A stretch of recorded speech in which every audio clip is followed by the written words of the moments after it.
सफला एकादशी ही वर्ष 2024ची शेवटची एकादशी असून 26 डिसेंबरला आपण एकादशीचे व्रत करणार आहोत. आजच्या व्हिडिओमध्ये सफला एकादशीचे काय महत्त्व आहे, तसेच पूजेचा शुभ मुहूर्त कोणता आहे याबद्दलची माहिती मी सांगणार आहे, तेव्हा व्हिडिओ शेवटपर्यंत नक्की पहा. आजची आरोग्य टिप. प्रत्येक माणसाने महिन्यातून एकदा किंवा दोनदा तरी उपवास करावा आणि हा उपवास कडक असावा. यामुळे आपल्या शरीरातील टॉक्झिन्स बाहेर टाकले जाते. म्हणूनच आपल्या भारतामध्ये दर पंधरवड्याला येणारी एकादशीचे व्रत केले जाते आणि त्याचे आध्यात्मिक आणि आरोग्यदायी दृष्ट्या अशा प्रकारे महत्त्व आहे. हे झालं आरोग्यदायी महत्त्व. आजच्या व्हिडिओमध्ये आपण आध्यात्मिक महत्त्व बघणार आहोत. प्रत्येक महिन्याला 2 एकादशी येत असतात. आपण प्रत्येकजण या एकादशीचे मनोभावे पूजा करून उपवास करत असतो. त्यात असे मानले जाते की सफला एकादशीचे व्रत केल्याने जीवनाच्या प्रत्येक क्षेत्रात यश मिळते. सफल म्हणजे यशस्वी, म्हणूनच याला सफला एकादशी असे म्हणतात. या वर्षाच्या अखेरीस सफला एकादशी आहे. वर्षाच्या शेवटच्या एकादशीला भगवान विष्णूची पूजा केल्यास आपले येणारं वर्ष म्हणजे 2025 यामध्ये देखील आपल्याला इच्छित यश मिळेल. शास्त्रानुसार या दिवशी पवित्र नदीत स्नान करून भगवान विष्णूची पूजा केल्यास विशेष फळ प्राप्त होते. तसेच एकादशीच्या दिवशी एकादशी व्रत केल्याने सर्व शुभ कार्यामध्ये सिद्धी प्राप्त होते आणि जीवनाच्या प्रत्येक क्षेत्रात यश प्राप्त होते. ही एकादशी सर्व प्रकारच्या मनोकामना पूर्ण करणारी मानली जाते. चला तर मग जाणून घेऊयात सफला एकादशी केव्हा आहे आणि या दिवशी काय करावे तसेच काय करू नये.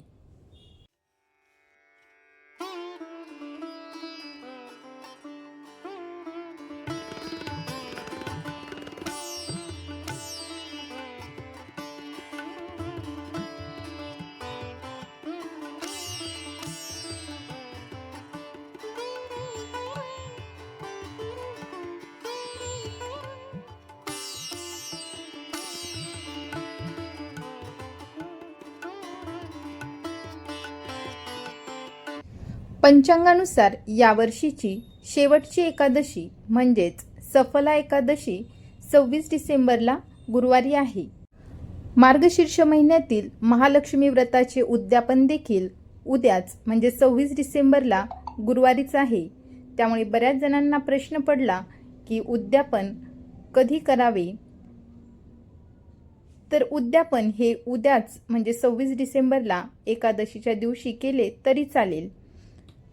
ज्या लोकांचा एकादशीचा व्रत असतो, उपवास असतो, अशा लोकांनी दुसऱ्या दिवशी म्हणजे 27 डिसेंबरला व्रताचे पारणे फेडावेत, म्हणजेच गुरुवारी एकादशी व्रत करावे आणि मार्गशीर्ष महालक्ष्मी व्रताचे उद्यापन देखील करावे. उद्यापनाच्या वेळेस जो आपण नैवेद्य दाखवतो तो नैवेद्य तुम्ही गाईला खाऊ घालू शकता आणि दुसऱ्या दिवशी तुम्ही उपवास सोडू शकता. मार्गशीर्ष महिन्यातील कृष्ण पक्षाची एकादशी तिथी 25 डिसेंबर रोजी रात्री 10:29 सुरू होईल आणि 26 डिसेंबर रोजी रात्री 12:43 संपणार आहे. उदय तिथीनुसार सफला एकादशीची पूजा आणि उपवास 26 डिसेंबरला करायचा आहे. तर या दिवशी सकाळी लवकर उठून स्नानविधी वगैरे आटोपून आपल्याला विठ्ठल रुक्मिणीची पूजा करायची आहे किंवा तुमच्याकडे विष्णूची मूर्ती असेल, बाळकृष्ण असेल, त्याची पूजा करायची आहे. भगवान विष्णूची, विठ्ठल रुक्माईची आपल्याला षोडशोपचार पूजा करायची आहे. महाराष्ट्रामध्ये वारकरी संप्रदाय असल्यामुळे सहसा घरोघरी विठ्ठल रुक्मिणीची पूजा केली जाते. तर वैष्णव पंथामध्ये भगवान विष्णूची पूजा केली जाते. तर एकादशीचे व्रत हे दोन्ही संप्रदाय हे आपापल्या पद्धतीने आपापल्या परंपरांनुसार करत असतात. एकादशीच्या दिवशी विठ्ठल रुक्मिणीला पंचामृताने स्नान घालावे. त्यानंतर त्यांची पंचोपचार पूजा करावी. गंध, हळदी, कुंकू, अक्षत, फूल अर्पण करावे, अलंकार अर्पण करावे, वस्त्र अर्पण करावे. तर अशा प्रकारे आपल्याला षोडशोपचार पूजा करायची आहे. सफला एकादशीला तुळशीचे रोप लावणे अत्यंत शुभ मानले जाते. या दिवशी तुळस लावल्याने धन आणि समृद्धीची वृद्धी होते असं म्हटलं जातं.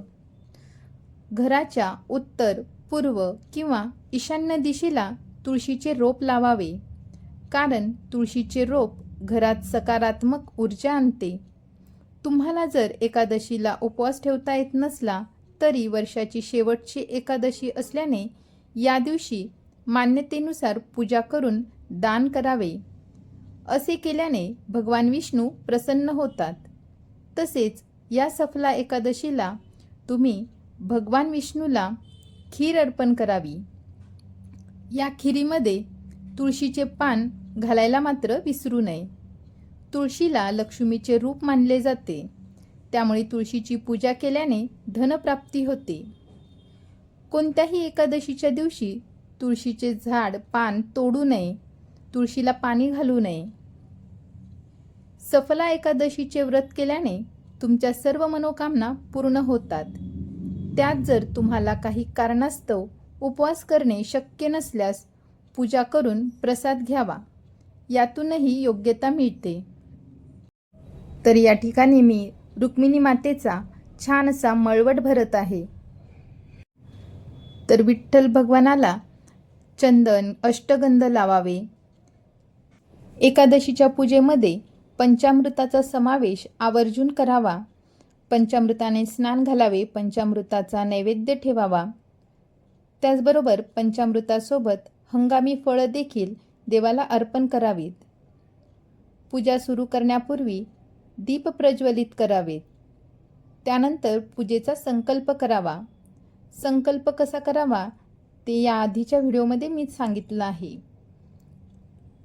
आपल्या मनामध्ये जी काही संकल्प असेल, जे काही गोष्टीसाठी आपण आजची पूजा करत असू, तो संकल्प मनामध्ये धरावा आणि त्या संकल्पानुसारच आपण आपली पूजा करावी. कोणतीही पूजा संकल्पासहित जर केली तर त्याचे फल लवकर प्राप्त होते असं म्हटलं जातं. त्यानंतर एकादशी व्रतकथा वाचणे देखील खूप महत्त्वाचे मानलं जातं. त्यामुळे व्रताचे पूर्ण फळ मिळते असं म्हणतात. जो व्यक्ती मनोभावे या एकादशीचे व्रत करतो, रात्री जागरण करतो, त्याला वर्षानुवर्ष पुण्य प्राप्त होतं. या दिवशी भगवान विष्णूची पूजा अर्चना केल्याने बरेचसे लाभ प्राप्त होतात. पद्मपुराणात या एकादशीचे वर्णन आढळते. महाराज युधिष्ठिरने सांगितले की हे जनार्दन, पौष कृष्ण एकादशीचे काय नाव आहे, त्या दिवशी कोणत्या देवी देवतांचे पूजन केले जाते आणि त्याचा विधी काय आहे, कृपा करून मला सांगा. यावर भक्तवत्सल भगवान श्रीकृष्ण म्हणाले, हे धर्मराज, तुमच्याशी असलेल्या प्रेमपूर्वक संबंधामुळे तुम्हाला सांगतो की एकादशी व्रताव्यतिरिक्त मी अधिकाधिक दक्षिणा देऊन यज्ञ करणाऱ्यांना देखील प्रसन्न होत नाही. त्यामुळे तिला अत्यंत भक्तिभाव आणि श्रद्धापूर्वक करा. त्यामुळे हे राजन, तुम्ही द्वादशीयुक्त पौष कृष्ण एकादशीचे महात्म्य एकाग्र चित्ताने ऐका. या एकादशीचे नाव सफला एकादशी आहे. या एकादशीची देवता श्रीनारायण आहेत. अत्यंत विधीपूर्वक या एकादशीचे व्रत केले पाहिजे. ज्याप्रमाणे नागांमध्ये शेषनाग, पक्षामध्ये गरुड, सर्व ग्रहांमध्ये चंद्र, यज्ञामध्ये अश्वमेध आणि देवतांमध्ये भगवान विष्णू श्रेष्ठ आहेत, त्याचप्रमाणे सर्व व्रतांमध्ये एकादशीचे व्रत श्रेष्ठ आहे. जो व्यक्ती सदैव एकादशीचे मनपूर्वक व्रत करतो तो मला परमप्रिय आहे. आता ऐकूयात एकादशी व्रताची कथा.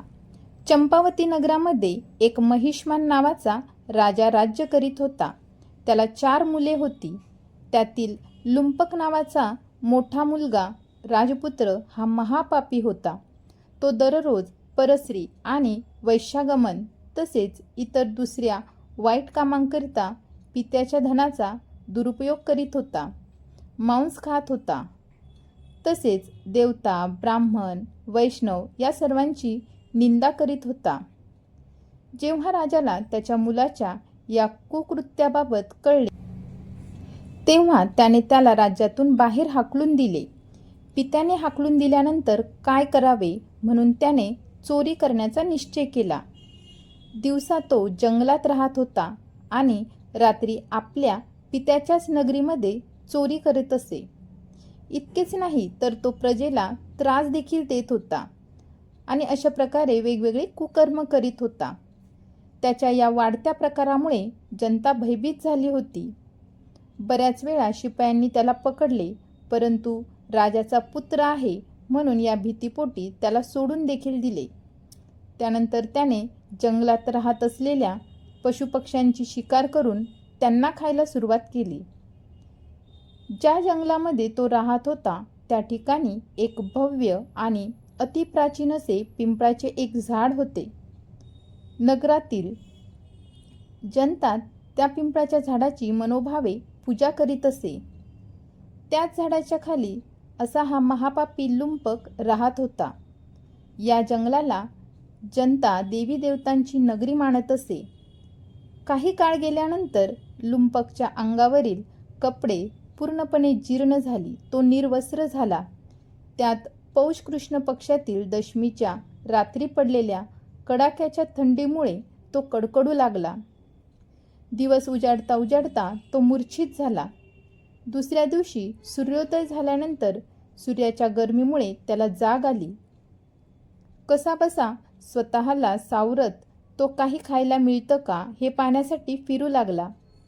पशुपक्ष्यांची शिकार करण्याइतकी शक्ती देखील त्याच्या अंगात शिल्लक राहिली नव्हती. त्यामुळे ज्या ठिकाणी झाडांची जमिनीवर पडलेली फळं दिसली तो ते गोळा करून तो त्याच पिंपळाच्या झाडाखाली आला. तोपर्यंत सूर्य मावळतीला आला होता. तेव्हा आणलेली फळं त्याने झाडाच्या खाली ठेवली आणि परमेश्वराला अर्पण केली. म्हणजे त्याने बोलता बोलता असंच बोलला की आता ही फळं तूच खा. त्याच्या या उपवास आणि जागरणामुळे भगवान प्रसन्न झाले आणि त्याची सर्व पापं नष्ट झाली. दुसऱ्या दिवशी पहाटे एक अतिसुंदर घोडा आणि अनेक वस्तूंनी सजलेला एक रथ त्याच्यासमोर येऊन उभा राहिला. त्याच वेळी श्रीनारायणाच्या कृपेने तुझे सर्व पाप नष्ट झाले असून आता तू पित्याकडे जाऊन राज्य प्राप्त कर, अशी आकाशवाणी झाली. ही आकाशवाणी ऐकून तो अत्यंत प्रसन्न झाला आणि दिव्य वस्त्र धारण करून भगवान की जय हो असं म्हणत पित्याकडे गेला. पित्यानेही प्रसन्न होऊन संपूर्ण राजपाट त्याला सोपविला आणि आर्थिक कार्याकरिता निघून गेला. त्यानंतर चंपावती नगरीवर लुंपक राजा राज्य करू लागला. त्यानंतर त्याची पत्नी, पुत्र सगळेच भगवान नारायणाचे भक्त झाले. वृद्ध झाल्यानंतर लुंपक आपल्या मुलाच्या हाती राज्यभार सोपवून तपस्या करण्याकरता पुन्हा एक वेळा जंगलामध्ये निघून गेला. त्यानंतर तो वैकुंठास गेला. त्यामुळे जो मनुष्य या परमपवित्र एकादशीचे व्रत करतो त्या शेवटी मुक्ती प्राप्त होते, मोक्ष मिळतो. आणि जे हे व्रत करीत नाही ते पशुपक्षा काही कमी नसतात. म्हणून या सफला एकादशीचे व्रत केल्याने, महात्म्य वाचल्याने किंवा श्रवण केल्याने मनुष्याला अश्वमेध यज्ञाचे फळ प्राप्त होते असं म्हटलं जातं.